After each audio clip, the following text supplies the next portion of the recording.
Hemos escuchado la palabra de Dios a través de la cual creo que podremos en algún momento ya darnos esta imagen que tiene para nosotros un papel muy importante, en el que la misma palabra de Dios ya nos va sobre todo marcando algunos aspectos en los cuales ella misma sobre todo va manifestándonos para nosotros una gran enseñanza.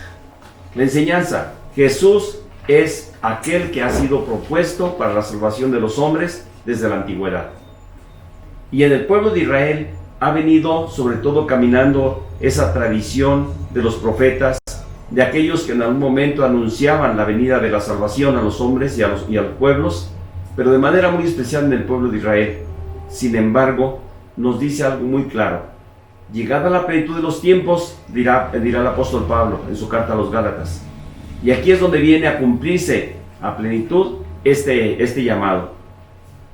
Hoy estamos precisamente en el último domingo del tiempo de Adviento, y en el cual de manera más intensa nos habla sobre todo en un domingo que podríamos decirlo mariano, así totalmente, el más de todo el año litúrgico.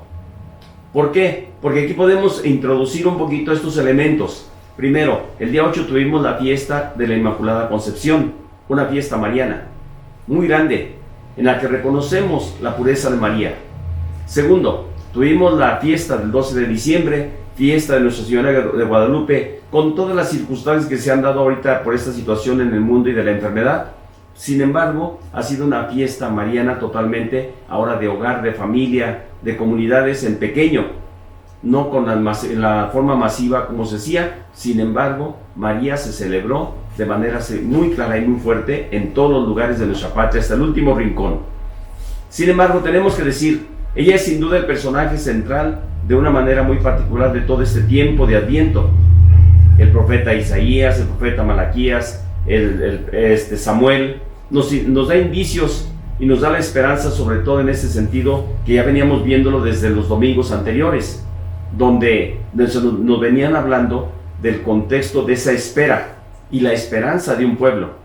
Cuando llega Juan el Bautista, como bien sabemos, él nos advirtió también que teníamos que realizar y hacer.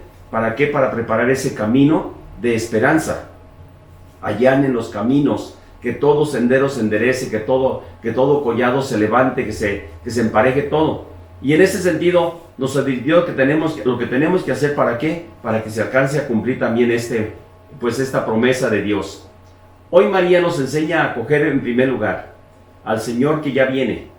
Hoy también en la lectura del profeta de Samuel y en la lectura de Isaías, que nos ponemos a leerla, nos vamos a encontrar de manera muy especial. Nos dice cómo David intentaba construir un templo suntuoso para Dios. Pero Dios no quiere habitar en una obra construida, sino más bien quiere vivir en el corazón de cada persona. Para entenderlo no nos cuesta mucho trabajo. Ciertamente, dice David, yo vivo en un palacio de cedro y el Señor vive en una casa de campaña. Y el profeta Natán le advierte, haz lo que te dicte el corazón. Sin embargo, después el mismo Dios le habla a Natán y le dice, dile a David que él no me va a construir esa casa.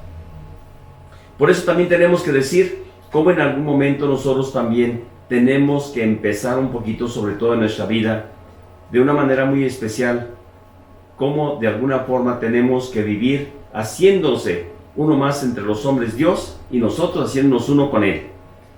Dios se hace presente, podemos decirlo así, entre los anahuim, que de alguna forma son los pobres, son aquellos que en algún momento no tienen a veces ni techo, ni comida, no tienen palacio, no tienen nada, y ahí es donde se presenta Jesús, y se presenta para ellos. Y María no le ofrece a Jesús un gran palacio, no le ofrece tampoco una gran casa, no le ofrece grandes riquezas, simplemente le hace entrega de su humilde ser. Hágase en mí según tu palabra. Acabamos de escucharlo en la lectura del Evangelio de San Lucas. Como una puerta de la humanidad para que Dios more en medio del mundo. Esto, tenemos que decirlo, es algo muy, muy grande, muy importante. Cuando miramos la imagen de María, tenemos que decir, como ya lo señalábamos a través, sobre todo el día 8 y el día 12, que de alguna forma la grandeza de María se basa en aquel acontecimiento del saludo del ángel Gabriel. Llena de gracia. No le dice el Señor te llenó ahora, no le dice llena de gracia, el Señor te ha encontrado así. Lo siguiente que nos viene a presentar también es, dentro de ese saludo, lo que nacerá de ti será llamado Hijo del Altísimo. Luego también nos dirá, le pondrás el nombre de Jesús, es decir, Dios salva.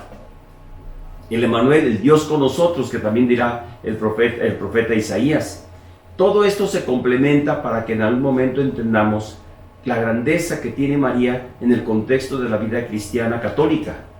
No podemos en ningún momento por allí dejar de lado la presencia de María y decir, es que ella no tiene nada que ver aquí, ella no tiene ningún, más el papel fue madre de Cristo y nada más. No, es la madre del Hijo de Dios, es la madre del Salvador, es la madre de aquel que en algún momento vino a traernos la gracia del cielo, se encarna, se hace hombre como nosotros, y por eso dice, será llamado Hijo del Altísimo. Y el Evangelio de San Marcos, como ya decíamos hace 3 domingos, en algún momento nos decía, ¿quién es Jesucristo? Jesucristo, Evangelio de Jesucristo, Hijo de Dios. Entonces, con eso tenemos, yo creo que más elementos que podríamos en algún momento manejar. Y si algo más queremos, en el capítulo 5 del Evangelio de San Juan, nos vamos a encontrar con otros elementos que también nos marcan quién es Jesús. En el capítulo 10 de San Juan también, en el mismo Evangelio nos dice quién es Jesús. Es Dios, Dios como el Padre. Hoy día, acabamos de escuchar también la lectura, sobre todo de la lectura de la carta del apóstol Pablo, y nos dice, el misterio de Dios mantenido por los siglos, como dice Pablo, se nos manifestó hoy en el Hijo encarnado de María. Es la revelación del rostro de Dios, es la manifestación de su obra de salvación. Con estas palabras creo que podríamos centrar el contexto de este momento tan importante en el cual, pues de alguna manera tenemos que decir, cómo Dios se ha manifestado y se ha revelado a los hombres con un rostro humano, con un rostro que a veces en algún momento se ve desfigurado por la pobreza, se ve desfigurado por aquellas situaciones de vivir en un pueblo propiamente con la gente pobre, no con la gente de palacios, sino con la gente pobre, y se identifica con ellos, y por eso en algún momento Jesús reclama con voz fuerte y clara a quienes en algún momento detentan el poder. ¿Para qué? Para hacerles mirar más allá de su propio entorno. Vean a los pobres, vean a los que sufren, vean a los que padecen, vean a los que están enfermos, etc. Hoy es lo mismo que nos dice el Señor también a nosotros. Vean más allá de lo que ustedes tienen, vean más allá de lo que en algún momento es su vida. Busquen la manera sobre todo de acercarse a aquellos que en los cuales está el rostro de Cristo. Por eso, hermanos, familia, comunidad, nosotros que nos preparamos a celebrar estas fiestas de Navidad, pues no nos olvidemos, miremos más allá, miremos el rostro de María, miremos el rostro de Jesús en los más pequeños, en los más pobres, en los más necesitados. Y esto a veces nos cuesta trabajo. Para poder comprender la profundidad de esta celebración, es preciso que volvamos nuestra mirada hacia los acontecimientos de la Navidad y percibamos cómo se adentra Dios en la historia humana, se introduce en la historia humana, sin estrépito, sin estridencias. Es algo similar a lo que ocurre también en la Eucaristía, que a veces no comprendemos. Depositamos sobre el altar un pequeño pedazo de pan, y sin embargo, como fruto de la tierra y del trabajo también de nuestro trabajo, Dios se hace presente en medio de nosotros mediante signos sencillos y humildes. Así como lo hizo con María, sin estridencias ni mucho menos, así también ahora para nosotros Jesús se hace presente en el altar de la Eucaristía. Y eso es una gran riqueza que tenemos y que a veces nos olvidamos. El rosario es un signo en el cual nos encontramos también en el Evangelio. No es algo fuera del Evangelio, está en el Evangelio. No más que a veces no estructurado como lo tenemos. Pero está en el Evangelio el saludo del ángel Gabriel, el saludo de Isabel, el complemento de la Iglesia a través de la Santa María. Creo que son elementos que nos pueden ayudar. Las lecturas de este domingo también tienen la finalidad de guiarnos en reflexión, a una reflexión mucho más profunda sobre el misterio de Cristo, como ya decía Jesús un poquito antes. En ese sentido, ciertamente Cristo es el centro, a él se refiere de manera muy importante tanto las lecturas, la primera lectura, el Salmo responsorial, como también el Evangelio. Sin embargo, la figura de María se destaca de manera muy importante. En la primera lectura escuchamos la promesa de Dios que hizo al rey David por medio del profeta Natán. Esa promesa tuvo cumplimiento inmediato, primero en la vida de Salomón, pero al final de Salomón le falló a Dios. Eso lo sabemos muy bien, la historia la conocemos. Sin embargo, la profecía trasciende ese gran momento de Salomón y es, de una manera sobre todo, tiene términos absolutos. que nos lleva al cumplimiento solamente hasta Jesús. Dios salva, y le llaman el Emmanuel, el Dios con nosotros. Por eso nosotros tenemos que decir que allí es donde radica de manera muy importante, sobre todo esa presencia de Cristo en medio del mundo. Es maravilloso lo que tenemos, sobre todo el Evangelio de San Lucas, parece que es el que más se acerca al corazón de María. En algún momento nos viene a manifestar y a enseñar en los principios. El primer capítulo del Evangelio de Lucas es dedicado a María.